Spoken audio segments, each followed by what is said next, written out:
Welcome to Bedtime FairyFails. I'm Kim.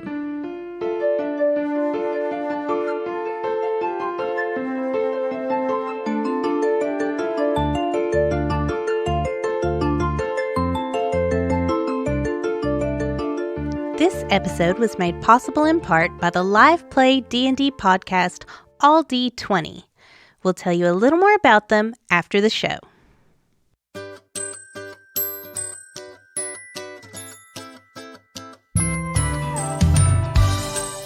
This story comes from Madeline in Chattanooga, Tennessee.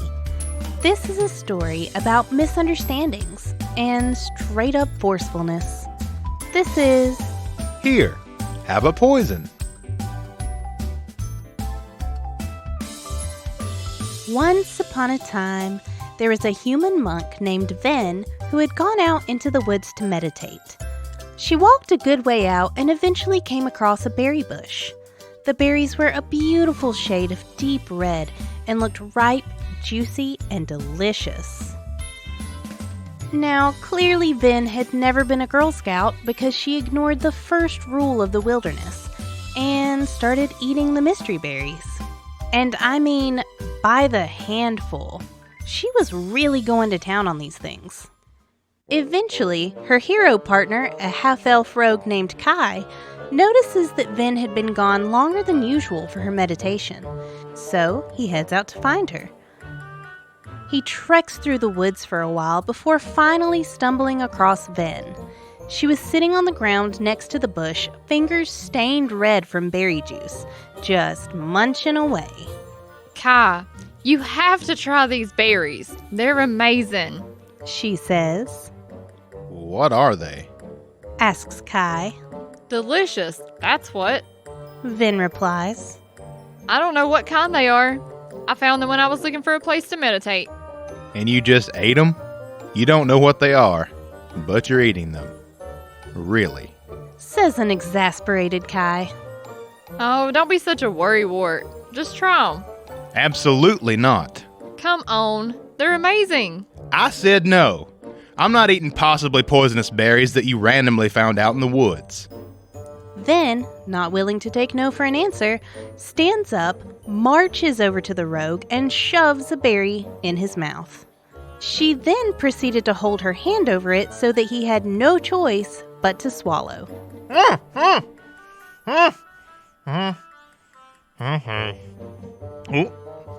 Really, Ven? Says Kai angrily. Aren't they good? You're welcome.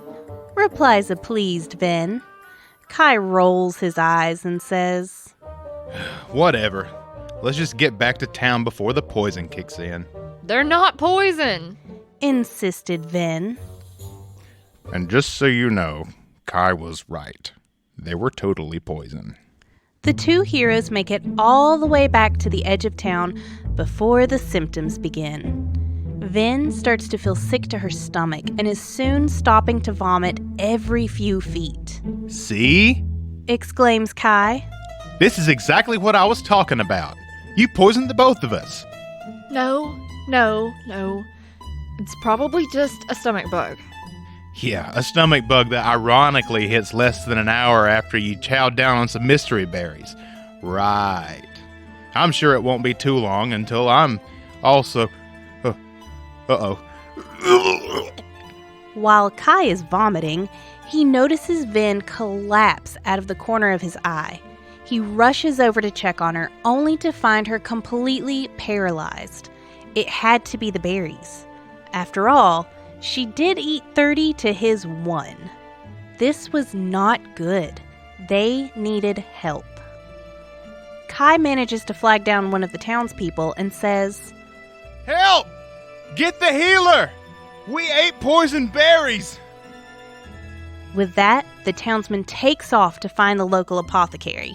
He eventually returns to the very sick rogue and paralyzed monk with an old, disgruntled-looking woman in tow. She looks the two up and down before saying, Yep, that's poison berries, all right. She then pulls a small vial out of her bag and just straight up shoves the antidote down their throats. It was pretty violent. Despite her terrible bedside manner, the old lady's concoction actually works. It isn't long until the two heroes are feeling good enough to talk again. The apothecary says, "You two should know better. Eating those berries when you didn't even know what they were. You're lucky I had the antidote." Kai, feeling defensive, and for good reason, says, She shoved it in my mouth.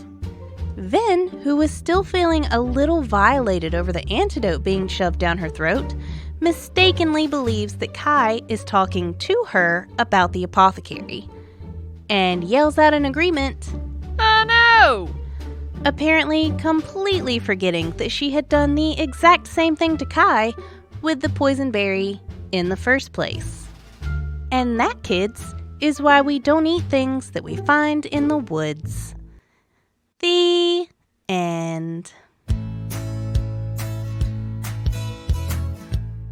This story was sent in by Greg Twitson Reynolds. We could use so many old sayings to describe this story, like patience is a virtue, or curiosity killed the cat. But the one that fits best is that old saying we all know and live by. Don't yell at the fighters who are carrying a heavy chest through goo. So pull up a chair and get comfortable for Hurry up already! Once upon a time, a group of heroes were trekking through a dark and perilous dungeon.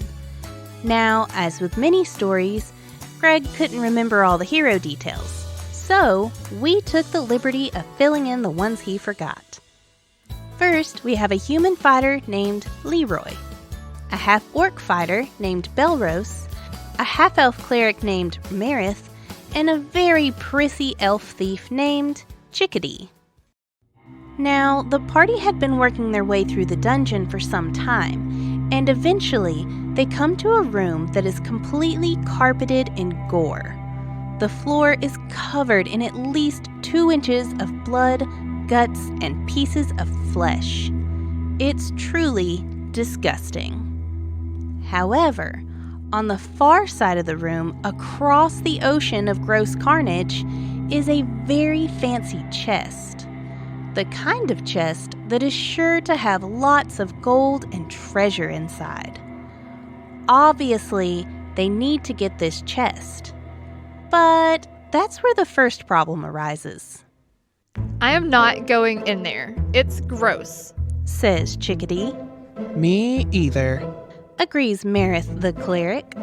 Leroy, you and Belrose go get it and bring it back out here. We'll wait here where there's no blood. Instructs Chickadee. The two fighters roll their eyes and Leroy says, Really? You girls afraid of getting your clothes dirty? No? Says Chickadee. We just prefer not to. Besides, Says Marith. you guys are the strong ones anyway. Chickadee and I would just be in the way. The guys sigh and agree to wade through the muck to get the chest. They leave the girls and wade carefully through the slippery guts to the other side of the room. When they reach the chest, not only is it locked, but it's unbelievably heavy. So each fighter grabs one side of the chest and they start slowly and clumsily making their way back to the door. Now, I'm not sure if you've ever carried a very heavy chest across a slippery floor, but it's no easy feat. They take a few steps and Leroy falls. He gets back on his feet and they start again. Another few feet and Belrose loses his grip. He drops his end of the chest with a thud. They continue their journey across the room, slipping, sliding, and dropping as they go. Seriously, guys? Says an annoyed Chickadee. Can't you go any faster? This is taking forever. Just get the stupid chest out. Belrose snaps back at her. If you're not going to come help, then shut up, Chickadee. Unfortunately, all the slipping and dropping is making a lot of noise. When they get about halfway across the room, the girls suddenly find themselves surrounded by a group of sturges. Now, sturges are small beasts that are kind of a mix between a mosquito and a bat. They're usually about a foot long, a rusty red color with furry bodies, bat-like wings, and a long proboscis on their face that they use to suck blood from creatures. Now, the very astute of you will recall that the party's meat shields are in the middle of the room, trying desperately to get the massive chest out. So that leaves Chickadee, the thief, and Marith, the cleric, to fight off these creatures alone. The battle is brutal. Marith is forced to focus on healing, leaving all the damage dealing to Chickadee alone. Sturges swarm the girls, sucking their blood and darting all around. Chickadee shoots and stabs like the wind, with Marith working hard to keep both of them alive. Slowly but surely, the Sturges start to fall. The girls win the battle, but now Marith is all out of healing spells, and Chickadee is barely alive. And I do mean barely. She turns back to the guys who are still struggling across the slippery floor with their massive treasure chest and yells, Hurry. Oh my god, how are you not here yet? Do you want more monsters to show up? Are you trying to get us killed? Move your asses! Leroy yells back at her, We're doing the best we can. Can you just chill out for once? No, I'm not gonna chill out. We're out here getting killed while you guys go off over there with... As Chickadee goes off on her rant, the guys reach the final 10 feet of their journey across the room. They go to give one last push to get to the door, and both go to lift the chest a little higher. As they do, however, both fighters lose their footing in the gore. In perfect sync, the two fighters fall. And since they were both hoisting the chest for a better grip, when they fall, they end up throwing the chest with all their might right at the door. Which at first seems like a win, until they realize it's headed straight at Chickadee, who is still standing at the door yelling at them. The chest flies through the air, and the heroes watch in horror as it slams right into Chickadee's Use your head. muscles. Come on, be men. Come on. Seriously, why are you guys taking so long? I can't believe you're so freaking slow. She falls to the ground limp. Marith rushes to check on her. She's dead. Marith cries. Balros looks at Leroy and says, Well, that's one way to shut her up. The end. Thanks for listening. If you like D&D podcasts, which clearly you do, be sure to check out one of our favorites, All D20. You can find them on Spotify, Apple Podcasts, or anywhere else you listen. To submit a fail, email me at bedtimefairyfails@gmail.com or message me on Instagram. You can find me on Facebook and Instagram as Bedtime FairyFails and Twitter as BT FairyFails.